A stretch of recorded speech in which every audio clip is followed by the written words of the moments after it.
Have you ever sat through a pitch or a presentation where you've slowly started to lose the will to live, where your soul has almost left your body, or worse, realised halfway through that you're the one delivering it? Death by PowerPoint, boring data, monotonous delivery where no one really knows why they're listening at all. You know, we've all been there. We've all checked our phones, scrambled to our emails, hoped and prayed that it would all end soon. But there is another way. Over the next few minutes, I'll show you why most presentations suck and how you can help yours cut through. Let's get started. I want to take you back 32 years. I was 11 years old and I was delivering my first big presentation at primary school. And I was using a piece of technology that actually many of you will have never come across before. It was called an overhead projector, or an OHP. And essentially what you had were these pieces of clear film that you placed onto a light box, and the light box projected the image in reverse onto the wall or the screen behind you. And I thought I was amazing. I'd spent ages creating this slide deck. I borrowed my dad's pointer so that I could point to the slides behind me. And I thought I was going to absolutely nail it. Now, the topic of the presentation was the country of France. And you can imagine that for a group of 11-year-olds, that's not actually particularly very interesting. Apologies to any Francophiles. But I was doing my best, or at least I thought I was. In reality, I was dying. Slide after slide of boring information. And my young classmates had started to kind of gaze out the window and lose the will to live. But all of a sudden, something changed.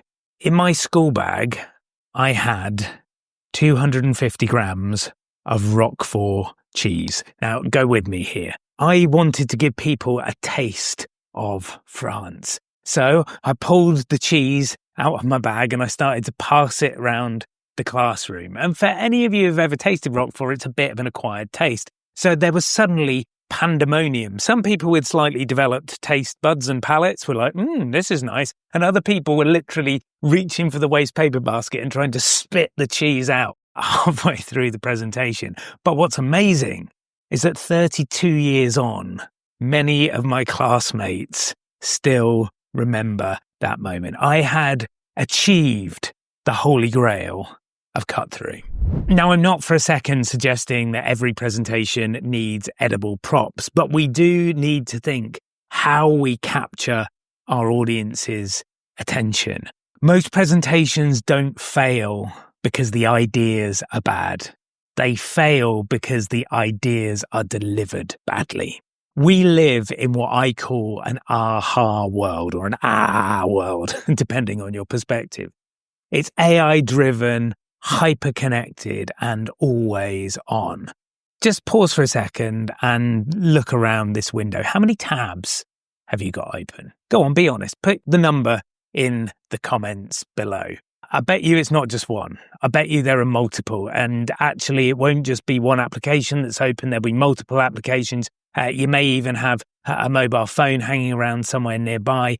There's constant opportunity for distraction. If that's true for us, it's true for our audience too. How many times have we been in a meeting and people have their laptops open, or people are scrolling through something on their mobile phone pretending that they're listening, but really completely focused on something else? So we have to, as presenters, as pitchers, be able to manage that experience. We have to be more interesting than what our audience is currently consuming. But rather than get scared about the fact that we can't compete with the robots and that we're not more interesting than the AI, I would challenge you to see it as a massive opportunity. Your humanity is what makes you unique. And if you can feed that into your communication, into your pitches and presentations, it's going to really help you stand out from the crowd. So let's look at how.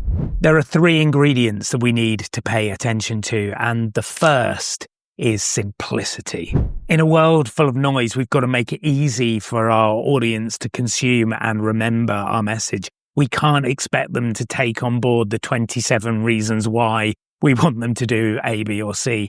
We've got to be able to distill it down into its simplest form. The concept of a bumper sticker is really useful here. If we look at global politics, whichever side of the fence you sit on, for better or worse, the messages that cut through, that land, that resonate are the simplest.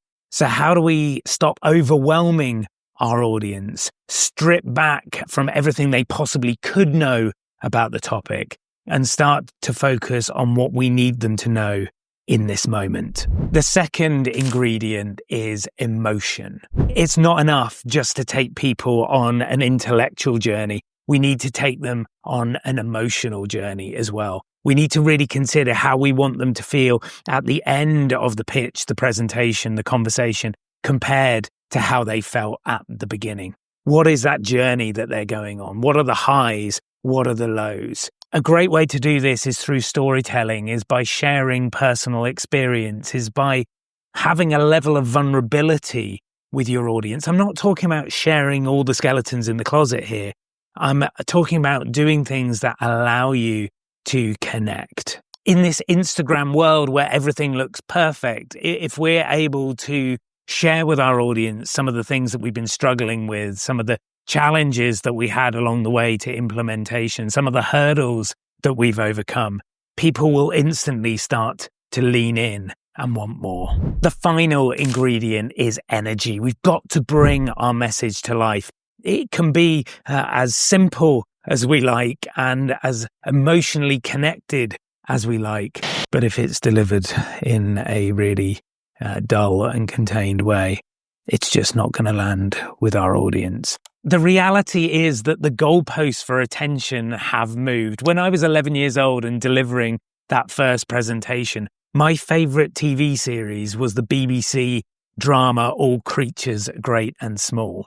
If you watch it now, it's so slow compared to what we're used to on TV. If you think about something like the series The Bear, you're on a roller coaster. Things are happening to you left, right and centre. It's cut really quickly and you literally find yourself sitting there with your heart racing. That's the level that we're competing at.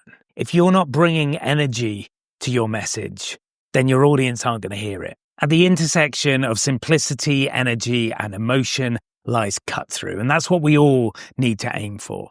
So if you're looking at your pitch or your presentation and it doesn't have those three ingredients, you need to take a step back. You need to take some time out and do some planning.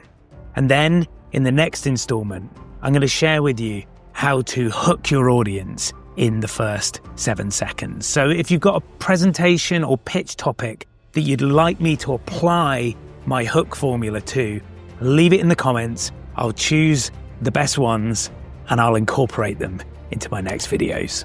I'll see you soon.